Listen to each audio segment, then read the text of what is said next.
Hey Hunters, Lord here, back with yet another Monster Hunter World Iceborne video. Now in my last two videos we've covered both the best endgame weapons for all 14 weapon types, as well as some general progression armors and weapons prior to getting into the Iceborne endgame. In today's video I'm going to give you a guide on how to put all of that together in order to build great sets for your weapon of choice by going over the best skills for each weapon, so this should work great whether you're in the early game, you're in Iceborne, or if you're in the endgame. So first, I'll cover some general skills that are just great for everything, and then we'll dive into weapon-specific skills. Hopefully once we're done here, you'll be able to take what you've learned and combine the ideas and build strong sets for your preferred weapon. Now this is one of the longest videos I've ever done a voiceover for, so let's strap in and go ahead and jump straight into it. Starting off, of course, with the best skills and set bonuses for most of your sets. Here's a screenshot of my endgame longsword set, and as you can see, we have a lot maxed out here. Attack boost, critical eye, agitator, critical boost, weakness exploit, and peak performance are almost always going to be in most of your sets. For any set outside of gunlance, sticky bowguns, and impact file charge blade, you want to be making sure that you have 100% affinity. 3 levels to weakness exploit will get you a guaranteed 50% on tenderized weak points, and agitator secret gets you another 20% when the monster is enraged. You can have almost 100% enrage uptime. If the monster is not enraged, you can just claw slap them 3 times to enrage them. Agitator also boosts attack by 28. These 2 skills alone get us 70% affinity, then attack boost 4 or higher gives us an additional 5%, and then critical eye at just level 5 gives us another 25%, which gives us 100% affinity. Now you'll notice here that I'm a little overkill on that because you also have to consider your weapon's affinity. The Fatalis weapons have extremely negative affinity, so I have to combine the maximum of all these skills to reach 100%. You'll then, of course, want critical boost 3, as this boosts your damage from critical hits from 125% all the way up to 140%. So if a normal attack does 100 damage, a critical hit will deal 125, and a critical hit with crit boost level 3 will deal 140, and as you can see, that's quite a significant increase. You'll of course always want to have at least a level of flinch free, as it's necessary for most of your multiplayer hunts. Since health augments are a fan favorite, peak performance is a great way to boost your damage by 20 when you're at full health, and if you combine this with attack boost and agitator level 7s, you're getting 69 bonus attack during enrages if your health bar is full, which is obviously a very substantial attack gain. If you're going for elemental builds, you'll of course want all 6 levels of the element attack of your weapon, ice for ice weapons, dragon for dragon weapons, etc, etc. Now Clutch Claw boost is also a very nice skill to have for your light weapons, which allows you to tenderize in one hit, but this is not always going to be in your sets and should probably only be added if you have some extra slots. So now that we've talked about base skills, let's talk about some set bonuses. Your standard endgame is going to be 4 pieces of Fatalis armor. 2 pieces means you can unlock any secret skill without having to wear the actual specific armor pieces to activate it, and with 4 pieces of Fatalis armor, you automatically get health boost 3, true razor sharp, and spare shot, which gives you a 30% chance to not use ammos on bowguns, and a 70% chance to not use up sharpness on your melee weapons. This will of course be your endgame set for almost all raw builds. Obviously this is very endgame like I just said, so let's look at some other top set bonuses that you could use throughout the game. Now, like you saw with me running Agitator level 7, Agitator Secret, which requires just 2 pieces of Raging Brachydios armor, allows you to get up to Agitator 7. For most melee sets, prior to Fatalis of course, you'll want to couple 2 pieces of Raging Brachydios armor with 3 pieces of Teostra armor for Teostra set bonus, which is Master's Touch. This makes it so you don't lose sharpness on critical hits, which is why going for 100% affinity is so important. If all of your hits are critical hits, then you don't lose sharpness. For sticky bowguns, gunlance, and impact file charge blade, 4 pieces of Raging Brachydios armor will also unlock Artillery Secret, which is the biggest damage boost for all 3 of those types of damage. If you're running elemental sets, then full 5 pieces of Safajiva armor is very strong.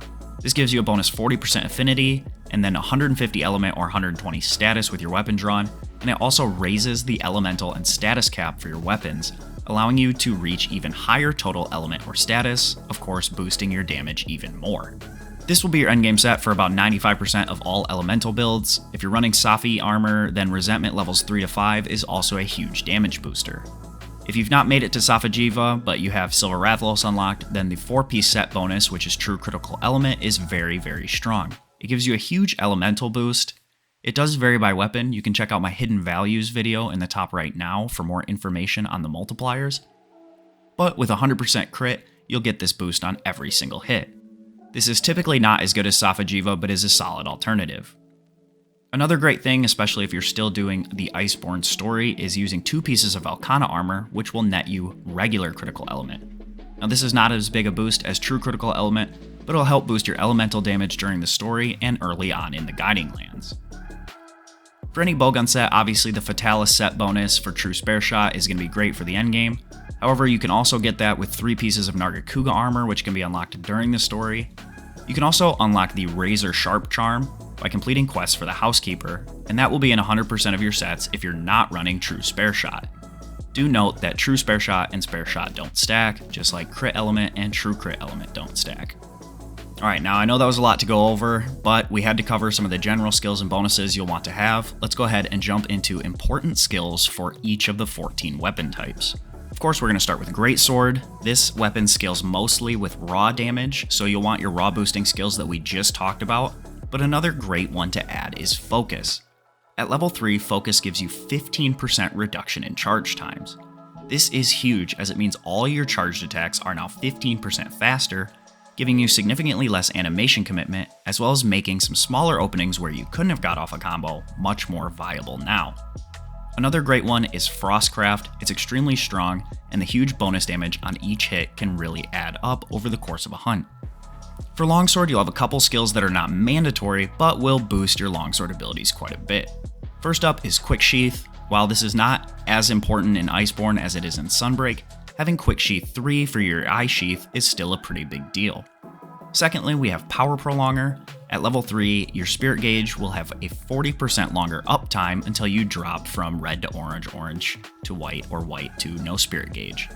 While the Spirit Gauge is very easy to keep up, as Foresight Slash is rather forgiving, this is a nice additional skill to have just in case, especially if you've got room in your set.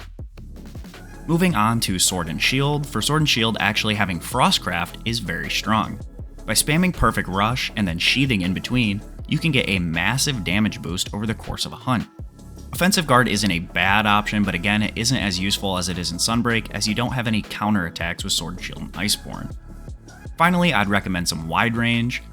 If you have some extra room and like to play as a healer, Sword and Shield can use items without sheathing, so having Wide Range allows you to heal and buff your allies. Of course, this is a more niche playstyle, but the option is there if you want it. One more skill you could add is any amount of Slugger, as your shield bash attacks are pretty strong and getting the occasional KO never hurt. Up next is Dual Blades. You'll of course want Element Attack level 6, as Dual Blades have insane elemental scaling and raw Dual Blades are basically a waste. Another great option here is Protective Polish. Since you should be using 5 pieces of Sophijiva armor, you're going to be missing out on some of that sharpness management, and so Protective Polish will definitely help you out in that regard. You'll also want some stamina management skills. Number 1 I would recommend is Marathon Runner, as this halves your stamina depletion, allowing you to stay in demon mode for twice as long. Up next is the Hunting Horn. You'll of course want Horn Maestro level 2, as this greatly extends the duration of your songs that will buff both you and your fellow hunters. Wide Range is another option here, as I know many people like to play support Hunting Horn and buff and heal their teammates. Other than that, if you build for Element, use the Elemental skills, and if you build for Raw, use your Raw skills. For Hammer, Slugger is an invaluable skill, and getting Slugger Secret is even better. Focusing the head for KOs is Hammer's main job, and having Sluggers level 3 to 5 will get you KOs faster and more often during your hunts.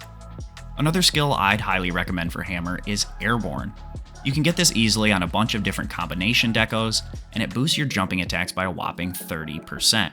Hammer's jumping attacks are among the best in the game, so tacking this on will net you some nice extra damage. Up next is Gunlance, and there is one skill that can boost your shelling damage and one skill only. This is Artillery. If you're running Gunlance, you need to be using Artillery Secret. Whether you're using the Zora Magdaros bonus, the Raging Brachydios bonus, or using Fatalis armor, you need to have level 5 Artillery on all your Gunlance sets. Also be sure to eat for Feline Bombardier, as that's an additional 10% damage to your Shelling, Worm Stake, and Wyvern Blast. Other than that, you'll want Guard and Guard Up if you have to use your shield, and if you're building for Slap Gunlance or Full Burst combo normal Gunlance, be sure you're hitting that 100% affinity mark. Finally, a couple levels of Evade Extender will help your movement feel less clunky and allow you to close the gap to monsters much quicker. For Lance, obviously you're going to want, again, guard and guard up so you can block everything, but you'll also want offensive guard. This gives you plus 15% damage boost for 12 seconds after perfectly guarding attack. This means you're activating your guard just before the attack hits. If you hold down guard and just let something hit you, after a while it will not activate this skill, so learning to guard with good timing is crucial. Then, just like with Gunlance, a couple levels of Evade Extender will help your movement feel significantly less clunky and allow you to close the distance quicker or create space. Now for Charge Blade, this is the most complicated one as you have a few options. If you're like me and you like to just do SAED spam and chuck files like a caveman, then your skills will slightly differ to if you prefer Savage Axe. For all Charge Blade users, the best skill to have outside of Artillery for impact files is Focus level 3. This lets you charge up files with less hits, meaning that once you use up your files, you can get them back much quicker. You'll also want Capacity Boost, as it gives you an extra file, taking you from 5 to 6 files, which is a 20% boost. For all elemental Charge Blade styles, SAED or Savage Axe, you're going to want to run 5 pieces of Safajiva armor and a Kiar Charge Blade, with the only exception being the Elatrion Charge Blade for Dragon Element is very strong. If you're going for Savage Axe Elemental, be sure to add Protective Polish to your set to help keep your sharpness in tip-top shape. Of course, you'll want to have all 6 of your elemental attack up as well. This greatly boosts your file damage. Now for Impact Charge Blade, again, Artillery level 5 is mandatory, as well as eating for Feline Bombardier, as this gives you a 15% file damage increase. For Savage Axe, you'll want to run Protective Polish or Master's Touch. Power Prolonger isn't bad either, as you get significantly longer sword and shield charge times, but Power Prolonger is definitely a skill to add only if you've got extra room after getting the other skills in. I would also recommend sneaking in Offensive Guard 3, especially for Raw Charge Blade, not so much for Elemental, as the 15% damage boost is very strong and you can use it with your guard points. Alright, so now that we got that huge chapter out of the way, let's go ahead and move on to Switch Axe. This one's relatively simple. I'd recommend bringing Power Prolonger at level 3. Power Prolonger works differently for Switch Axe than for most of the other weapons, as it actually doubles your amp state time. This means your sword mode will stay fully charged for 90 seconds instead of 45, and the same happens with your Power Axe buff. I'd also recommend tacking on level 1 of earplugs. If you use your zero sum discharge move, you'll automatically get 4 levels of earplugs, so by adding 1 to your set, you can't be knocked off a monster if it roars while you're doing a ZSD. Now, Insect Glaive has some very cool properties that work in tandem with Flinch Free. For each level of Flinch Free that you have, when you have all 3 Kinsect buffs, you get a level to earplugs, wind resistance, and tremor resistance. This makes you almost like a miniature Rocksteady mantle whenever you have your triple buff. Again, Insect Glaive is another weapon where you'll want to rock Power Prolonger level 3, as it increases the time of your Kinsect buffs by 40%, allowing you to not have to get your extracts as often to keep your buffs up, and so you can just focus on attacking the monster. For Bow, the most important thing you'll need is stamina management. Skills like Constitution and Stamina Surge are going to be your best friends. All of Bow's combos are highly dependent on your ability to manage your stamina, and these skills will help you with that. Now, the ideal way to run it is with Constitution level 3 and a Dash Juice. This will get you a 47.5% stamina reduction, and the game caps you at 50% anyway. Now, if you want to get that 50%, you can go for Constitution level 4 and Dash Juice, or only Constitution level 5. However, Constitution 3 and drinking Dash Juice is more cost effective and helps free up some slots, so that's typically what we go for.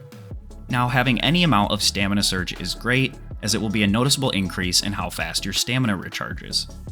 You're also going to want to be sure to stack up on Element for Bow, as it scales incredibly well and is not a great raw weapon. You also want to have 1 or more level of Spread/Power Shot and 1 or more levels of Normal Shot. I would say start off with 1 of each and then go to 2 if you can. 1 level of each shot type is better than having 2 levels of just 1 shot type. Finally, the most important skill for Bow is the Bow Charge Plus. This can be gotten from a simple decoration as well as some set bonuses, but I'd recommend going for the decoration. This allows you to reach the final level of your Bow Charge, meaning your hardest hitting attacks. You have to have this in all your bow sets, don't make any without it. Moving on to the final category, which is bowguns. For the most part, I'll be looping these together as it's typically the ammo type that matters most. First of all, you'll want free element ammo up at level 3 as it increases the capacity of your ammos, allowing you to shoot more per clip without reloading. Then you'll want your specific shot type up, obviously spread for spread, pierce for pierce ammo, and normal for normal ammo. If you're going to be running sticky ammo, you guessed it, artillery level 5 and feline bombardier are massive damage boosts. Sticky damage is actually capped in Iceborne, and all you need to reach this cap is attack boost level 7, artillery level 5, peak performance level 2, and eating for feline bombardier. Adding any other damage skills will not increase your damage beyond these ones, so once you have these, you can instead go for things like slugger level 5, free meal secret, earplugs, etc. with your sticky bowguns. For heavy bowgun, more specifically shield heavy bowgun, you're going to want to have guard 5 and guard up with 1 to 3 shield mods on your bowgun. And if you're rocking with light bowgun, you can actually go for focus as this will recharge your wyvern mines a little bit faster. Of course, with all bowguns, like I said earlier, don't forget to have spare shot or true spare shot. If you've not made it to Fatalis yet, of course you'll need 3 pieces of Narga armor for true spare shot. And if you need other skills and you can't afford to run 3 pieces of Nargacuga armor, then you need to have the spare shot charm. That is unlocked by completing the quests on your screen now for the housekeeper. Whoa, alright, that was a long one, guys. Thanks for sticking with me through that. I hope you found it very helpful. If you did, do consider leaving a like down below, as it's a free way to both support the channel and make sure that this video reaches lots of other hunters that may need this information. If you're new to the channel, or if you liked what you saw today, do consider subscribing for more Monster Hunter content just like this. Want to thank you guys so much for getting me to 13,000 subscribers. Never thought that'd be a milestone we'd hit, and I'm super grateful. With all that being said, guys, thank you so much for watching. I wish you all a good day, and happy hunting.